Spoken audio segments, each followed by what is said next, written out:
Alors, je pense le titre il est très très parlant.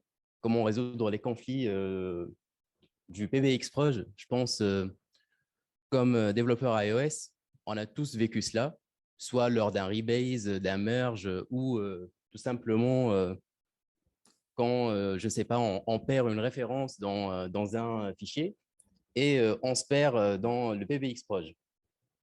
Tout d'abord, je vais commencer par me présenter. Tac. C'est Ayman. Je suis staff engineer à Igral depuis 2021. J'ai rejoint Igral à 2019. Je fais du dev mobile depuis 2012. J'ai commencé par le robot vert, comme tu disais, Greg. Et puis, depuis 2017, je fais exclusivement de l'iOS. Tac. Igral, c'est le numéro 1 du cashback en France et en Espagne, et le numéro 2 du cashback en Allemagne. J'espère que vous savez de quoi il s'agit, cashback. On rembourse, on donne de l'argent à ceux qui achètent. On a aujourd'hui plus de 5000 partenaires et 6 millions d'utilisateurs, et on compte plus de 120 collaborateurs aujourd'hui. En 2019, on a fusionné avec Radin.com et aujourd'hui, on fait partie du groupe multinational Global Savings Group. Alors, le plan, ça va être très, très simple. On pose la problématique, on présente les deux fameux outils qui permettent aujourd'hui de résoudre les conflits du PBX-Proj qui sont Xcodegen et Twist. On se projette sur les next steps une fois qu'on adopte l'un de ces outils et on termine par une session de questions-réponses. Alors, le PBX-Proj, comme tout développeur iOS, on connaît de quoi il s'agit. C'est le fameux fichier qui structure les dossiers de chaque projet iOS, configure le projet, les targets, les app schemes, etc. Il est difficile à maintenir et à code review, forcément. Quand on trouve un tas de modifications dans une PR, c'est difficile à review, malheureusement. Et donc, il est difficile aussi à gérer les conflits. On a forcément tous rencontré un jour un conflit dans le PBX-Proj lors d'un guide rebase et on a passé quelques minutes, voire quelques heures à résoudre ces fameux conflits. Et pour cela, Xcodegen et Twist se démarquent pour la résolution de ces conflits-là.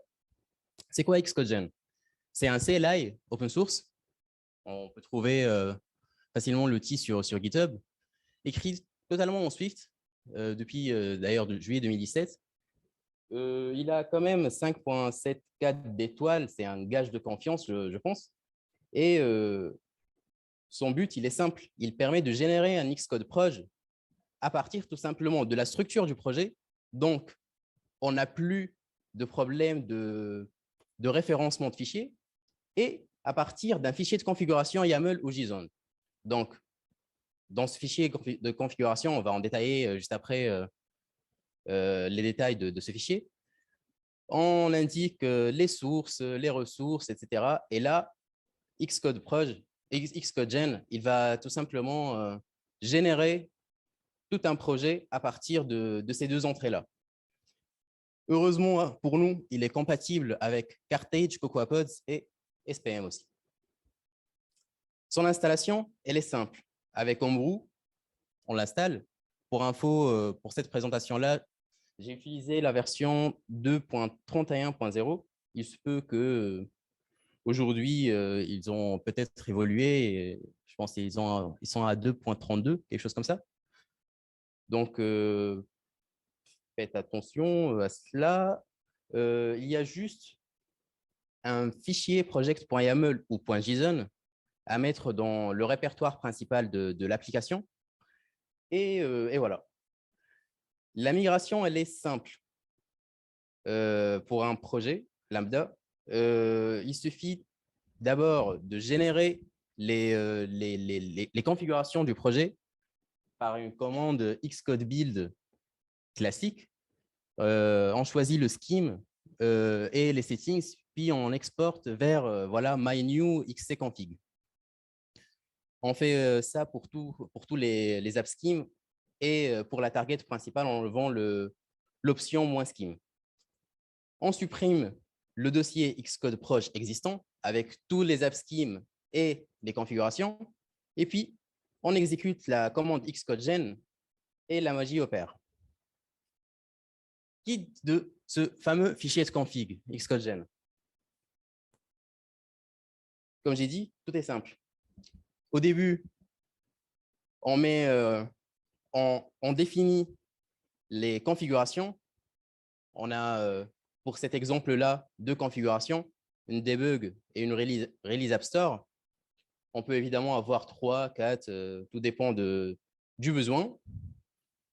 On définit les config files pour chaque configuration. Pour le debug, on va choisir tel xcconfig qu'on a déjà généré dans l'étape précédente avec la commande celle-là, xcode build-scheme. Et puis, on définit le name, le bundle ID préfixe et les packages. Parce que, pour le coup, chez Igral, on utilise SPM. Donc, on définit les packages qu'on va utiliser. Ensuite, on définit nos targets. Là, on a un template qu'on a utilisé, un base app, où on définit toutes les propriétés qui, à partir de là, Xcode Gen, il va les parser et générer ensuite le projet. Donc, on définit ici les config files, les settings, le lien de l'info playlist, la version, l'entitlement s'il y en a, je ne sais pas, deployment target et les sources, dossiers sources, ça c'est important pour vos fichiers Swift, évidemment. Si vous avez des dependencies aussi, les tests target et enfin, si vous avez des pré-build scripts, comme nous aujourd'hui, SwiftLint ici, ou des post-build scripts. Après, à droite ici, on a les targets. On a une target de base pour la prod et une target de staging. Donc, on hérite de ce template-là parce qu'on va juste override ce base template et ajouter juste une autre variable dans les settings. On hérite du base app et on ajoute notre flag, prod et staging. On fait la même chose pour notre notification service, qui est une app extension. On lui assigne ses xcconfig, l'info plist, etc., etc. Et pareil pour les tests unitaires, les tests fonctionnels. Une fois que tout ça est défini, on exécute notre commande Xcode Gen et instantanément, il va nous générer un Xcode Proj. C'est simple. Ces avantages, là, avec le recul qu'on a chez Igral, on a pu remarquer que déjà, la génération, elle est instantanée. Le fichier de config, il est très, très lisible. Vous voyez là, on n'a plus le même problème que dans les PBX Proj. Et on a moins de conflits. Même s'il y a un conflit parce que un autre dans l'équipe, il a changé une version d'une dependencies dans le fichier, le conflit, il est minime et il est lisible en plus. La migration, elle est facile. Pour la study et la migration, ça nous a pris même pas 3 jours. Et puis, les templates, vous voyez là, on peut réutiliser. On ne va pas avoir un gros fichier de config de 600 lignes. On a juste un petit fichier de config qu'on a pu réutiliser quelques templates. Et la documentation. Aujourd'hui, derrière Xcode Gen, il y a une grosse communauté. Il suffit de voir, de taper les mots-clés et on va trouver pas mal de forums et de blogs qui discutent de cela. Les inconvénients, il est erreur permissive. C'est-à-dire, si aujourd'hui, on met un mauvais path d'info plist file ou un mauvais path de, je ne sais pas, xcconfig, le script va quand même s'opérer sans erreur particulière et tu vas tout simplement découvrir l'erreur quand tu ouvres le projet. Tu vas regarder sur Xcode l'erreur est ensuite corrigée sur le fichier YAML. Ça, c'est l'inconvénient qu'on a remarqué. Maintenant, pour Twist, il s'agit pratiquement de la même chose, sauf que Twist, on ajoute quand même quelques features importantes et on va en détailler quelques-unes. Twist, pareil, c'est un CLI open source. Il est pareil, écrit en Swift depuis juillet 2018, plus récent que Xcodegen.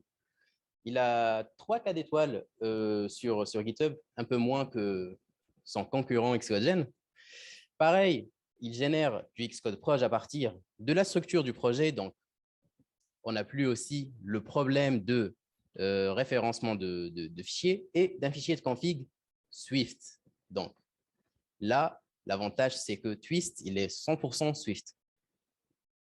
Il permet aussi, là, on va rentrer dans les plus par rapport à Xcodegen. Il permet de pré-compiler et mettre en cache les bibliothèques ou les dependencies qu'on a dans les projets afin d'accélérer les builds prochains. En plus de cela, il offre aujourd'hui une solution cloud pour builder les projets si besoin, sachant que cette solution cloud elle est en alpha et il se peut qu'il y a des bugs sur ce cloud-là. Tout comme Xcodegen, il est compatible Carthage, CocoaPod et SPM. Son installation, pareil, elle est très, très facile. Via une commande curl, on l'installe. Pareil, pour cette présentation, j'ai utilisé la version 3.9.0. Il se peut qu'entre-temps, ils ont évolué. Pour Twist, il suffit d'avoir un fichier project.swift dans le main directory. Pour la migration d'un projet lambda à un autre projet, là, Twist, il a encapsulé la commande de Xcode build en une commande de Twist. Et il suffit de lancer cette commande Twist Migration Settings to XCconfig et avec les options -T, -P, -X pour les différentes XCconfig, il suffit d'enlever le -T pour target tout le projet et tout simplement l'option -T, c'est pour dire je vais exporter les configs de tel ou tel target. Ensuite, on supprime, pareil, le Xcode Proj existant. On édite notre project.swift avec Twist Edit et puis on génère le projet avec Twist Generate. Pareil, pour le fichier de config de Twist, là c'est beaucoup plus simple, c'est du Swift. On définit nos configurations ou nos settings qu'on a générées avec la commande de migration, avec les différents environnements. Là, on a debug et release app store, comme expliqué avec Xcodegen. Puis ensuite, on définit nos build scripts. Là, on a un pré-build de SwiftLint. Nos targets, notre target Igral. Là, je n'ai pas détaillé la target Igral de prod et de staging, sachant que vu que c'est du Swift, on peut refacto facilement avoir une fonction qui prend en paramètre ça et génère facilement les targets. Pareil ici, on a nos targets de test unitaire et test fonctionnel. Et ensuite, notre notification service. Et enfin, on définit le projet avec en paramètre les différents packages et les différents targets ici en bas. Résultat final, Twist Edit, il va nous créer un XC Workspace dédié. Là, le petit inconvénient, c'est que, comme vous voyez, il va créer autant de XC Workspace pour chaque édition. Donc, à chaque Twist Edit, il va te créer un XC Workspace temporaire qu'il va supprimer au fur et à mesure. Et donc, ça va polluer finalement tes derives data et ça va alourdir un peu les builds. Twist Generate, ça prend un peu de temps que les Xcodegen parce qu'il va résolver les packages dependencies au fur et à mesure. Donc, finalement, ça prend quand même un temps assez important que Xcodegen. Les avantages, pareil, tout comme Xcode-Gen, un fichier de configuration lisible. Bah, il n'y a pas plus simple que ça. Moins de conflits, 100% Swift et un refactoring facile. On peut, je sais pas, voir des fonctions qui génèrent des targets, etc. On peut imaginer pas mal d'autres scénarios. Les inconvénients, bah déjà, la génération du projet prend du temps.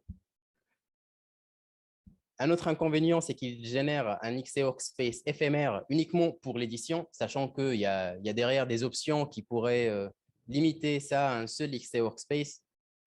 Le manque de documentation. Aujourd'hui, si on va dans leur site, twist.io, on va se retrouver parfois dans des pages de documentation vides. Pareil, il n'y a pas assez de communauté derrière et c'est assez dommage. Et pour être honnête, la migration vers Twist a pris beaucoup plus de temps que la migration vers Xcode-Gen. Ça, c'est, disons, mon retour d'expérience personnelle. Et la génération de boilerplate code de ressources, là, sans rien spécifier, il va prendre les ressources, tout comme SwiftGen, hein, il va générer des fichiers Swift pour les différents assets, infopélistes, etc. Next, une fois qu'on a adopté une de ces solutions, qu'est-ce qu'on fait? Bah, tout simplement, on installe l'un de ces outils sur les serveurs de la CI, on adapte les jobs de build et de release, on ajoute évidemment le dossier Xcode Proj désormais au Gitignore et on ne devrait pas oublier de générer le Xcode Proj à chaque git pull, rebase ou même un checkout. Parce que sans cela, il va pas deviner si un collègue a ajouté un fichier, etc. Une commande Xcode-Gen ou un twist generate, ça va permettre de référencer le nouveau fichier. Et puis, le changement de version de dépendance, si vous utilisez SPM, ben, on ne va plus les changer dans le projet, mais plutôt penser à les changer dans les fichiers de configuration respectifs, soit project.yaml ou project.swift. Voilà, merci.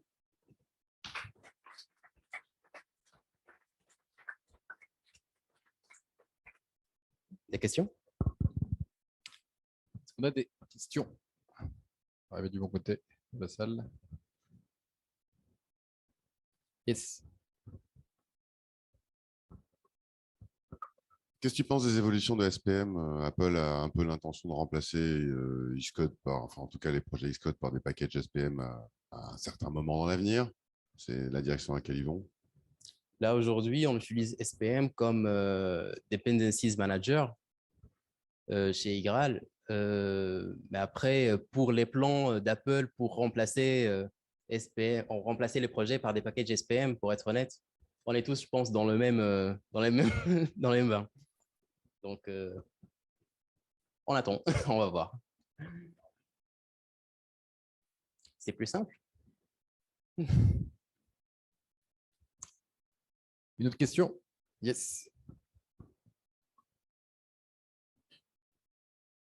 J'ai une petite question sur Xcode-Gen et c'est un peu lié à Twist aussi. Il y a longtemps, au début du projet sur lequel je travaille aujourd'hui, j'avais mis en place Xcode-Gen et après, au bout de quelques mois, je l'avais retiré parce que, de mon avis, c'était pas assez mature à l'époque. Est-ce qu'aujourd'hui, c'est vraiment quelque chose que tu peux utiliser en prod sur une grosse app qui a des centaines de milliers de codes, plein de frameworks et tout? Est-ce que c'est... Parce qu'en fait, le problème que j'avais à l'époque, c'est que les Xcode les Xcode proches qui me généraient n'étaient pas vraiment stables. J'avais souvent besoin de retourner dans les entitlements, réactiver des trucs, etc. Est-ce qu'aujourd'hui, pour toi, l'expérience, c'est demain, tu peux partir en prod sur une grosse app et c'est bon, quoi? Aujourd'hui, on utilise en prod D'accord. dans une app qui contient des millions d'utilisateurs. Donc, je pense que oui. Ok, super. Et par rapport à Twist, pourquoi l'un versus l'autre? Enfin, qu'est-ce qui te ferait changer? Principalement la documentation et la communauté derrière. Imaginons demain, il y a une évolution twist ou un bug. On ne va pas trouver facilement une réponse à notre question. Et pour cela, le choix a été facilement pris pour Xcode-Gen parce que derrière Xcode-Gen, il y a quand même une grosse communauté aujourd'hui. Ok, merci beaucoup. Est-ce qu'on a une dernière question? Non, c'est bon? Merci, Emen. Merci.